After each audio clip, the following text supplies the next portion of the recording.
સૌ પ્રથમ આ મુદ્દાની ચર્ચા મેં ત્યારે કરી હતી જ્યારે સુરેન્દ્રનગરના સુદામડાની અંદર દિલ્હીના પૂર્વ મંત્રી અરવિંદ કેજરીવાલ અને પંજાબના વર્તમાન મુખ્યમંત્રી જે ભગવત માન છે બંને જ્યારે સુદામડા ખાતે આવ્યા હતા ત્યારે જ મેં આ વાતનો વિરોધ કર્યો હતો કે રાજુ કરપડા અને પ્રવીણ રામ માટે જે જેલમાંથી અને છોડાવવા માટેની જે મહેનત થવી જોઈએ મહેનત મને દેખાતી નથી.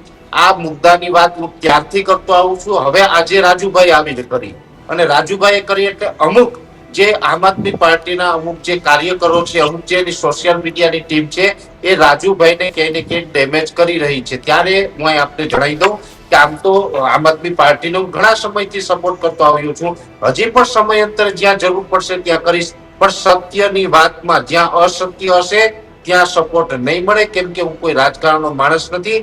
હું તો હંમેશા ખેડૂતોનું હિત થાય એ વિચારધારા વાળો માણસ છે. રાજુ કરપડા છેલ્લા એક દાયકાથી ખેડૂતો માટે લડી રહ્યા છે, ખેડૂતો માટે સારું કરી રહ્યા છે. અને આજે રાજુભાઈ કરપડાએ જયારે પાર્ટી છોડી ત્યારે એને ગદ્દાર કહેવામાં આવી રહ્યા છે ત્યારે મને દુઃખ થાય છે.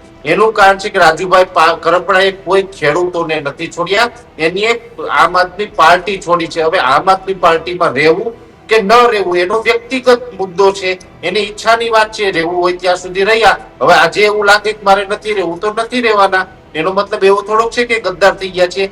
રાજુભાઈ કરપડાને જ્યાં સુધી મેં સમજ્યા છે, મારા ખૂબ નજીકના મિત્ર છે, મેં ઘણી વખત એને સાથે કામ કર્યું છે. અમે અનેક કિલોમીટર સુધી પ્રવાસ પણ સાથે કર્યો છે.